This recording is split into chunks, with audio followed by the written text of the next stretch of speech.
Hello, I'm Theolyn Cortens. Welcome to SoulSchool, and welcome to another mystical wisdom video and blog about archangels.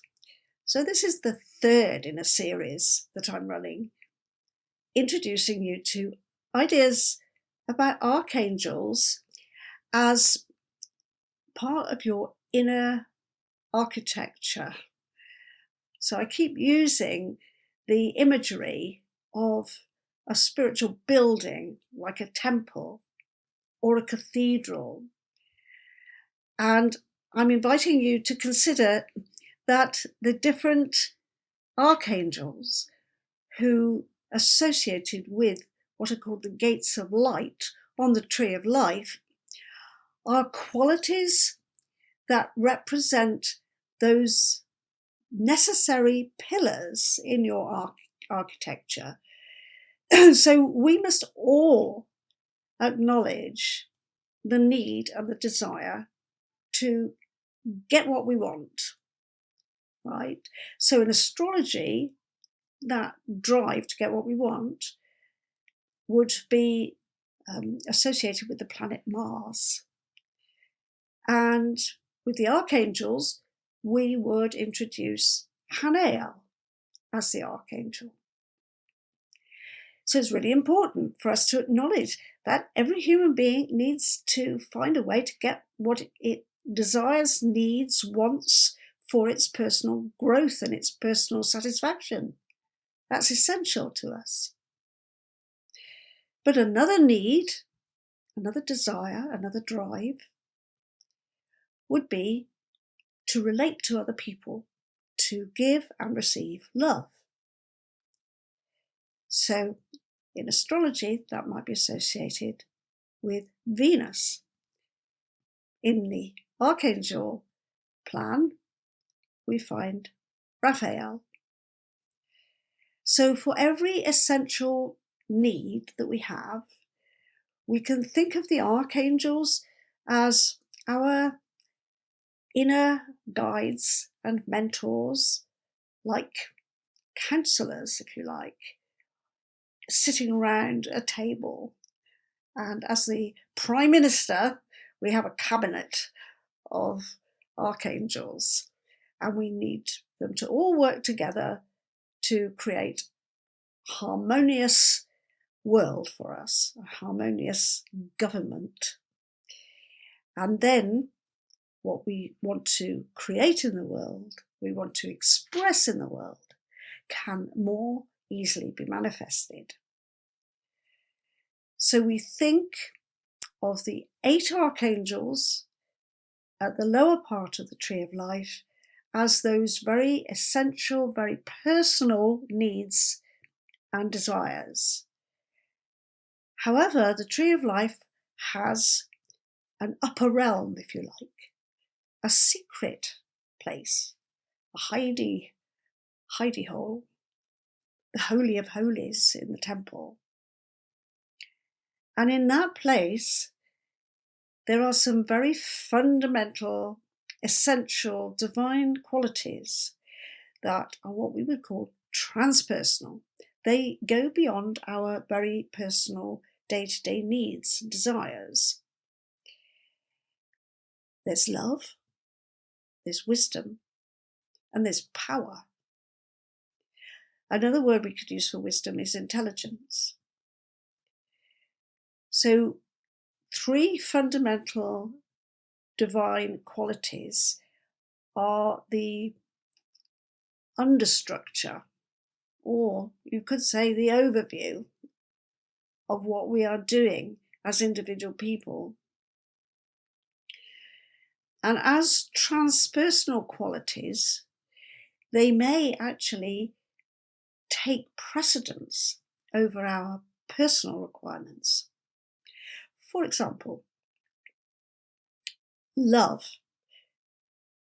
In the top triangle of the tree of life, Zafkiel, an archangel called Zafkiel, would be related to divine love or compassion, very feminine energy. Now, because that energy is transpersonal, it can actually interfere with personal requirements. So, if you wanted something, you were goal-oriented and you were working with your Haniel energy to get what you want. And Zaphiel, the Archangel of Divine Love, has got a higher calling for you.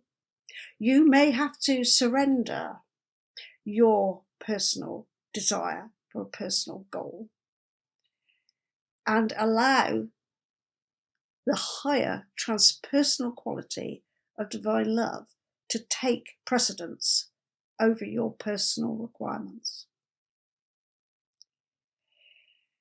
So this is why when I work with people, I say, get your inner landscape, your inner temple together, your holy place, as it was called in the temple. The holy place was ordinary creation, the place where you eat and drink and go shopping and do all the things that you need to do in order to survive. That was regarded as holy. It was not regarded as, quote, fallen, as in certain theological approaches like Gnosticism. It's not fallen, it is holy. What you're doing every day is holy. But in the Holy of Holies, there are higher qualities, there are higher powers that want certain things to happen for the collective of the human race. And they can interfere with your personal desires. They may tap you on the shoulder and say, hold on, if you go for that particular goal, which you're perfectly entitled to do, but if you go for that, consider what effect that might have on a larger group of people, or on the larger society, or even just your larger family. So this is why we call those archangels transpersonal. And this is why we attend initially to our everyday requirements by working with the 8 archangels at the lower part of the tree. This is why I've created a series of 8 signs and wonders videos where I'm offering you special insights into each one of those 8. So make sure you follow those as well. And incidentally, make sure you subscribe to my website, so that will mean that you see everything that I put out. Now, just to go back and give a quick summary of where we're at with this, and there's more detail, of course, in the written blog. There are personal archangels, if you like, and there are transpersonal archangels. And you need to be well grounded in your personal life before you undertake something that goes beyond your personal needs. You can't surrender your personal requirements until you've honoured and grounded what you need as an ordinary everyday person. Then you've got something to offer. And some people are called to that. Some people are called to play larger roles in the human story. Not everybody. So consider, what is your soul's purpose? Consider which archangels particularly call to you. And then start your meditation and wait for the insights. Then you'll get to know how this is going to play out in your personal story, and you can make choices. You have free will. It's not predetermined. Certain things will happen if you don't attend to your personal soul's journey. They might not be very comfortable, some of them. But there is always choice. You are a free agent in this world. There are no powers pulling the strings. So get on with it. discover your own sovereignty and start shining. Keep shining if you're already started. Many, many blessings. I hope to see you on one of my courses.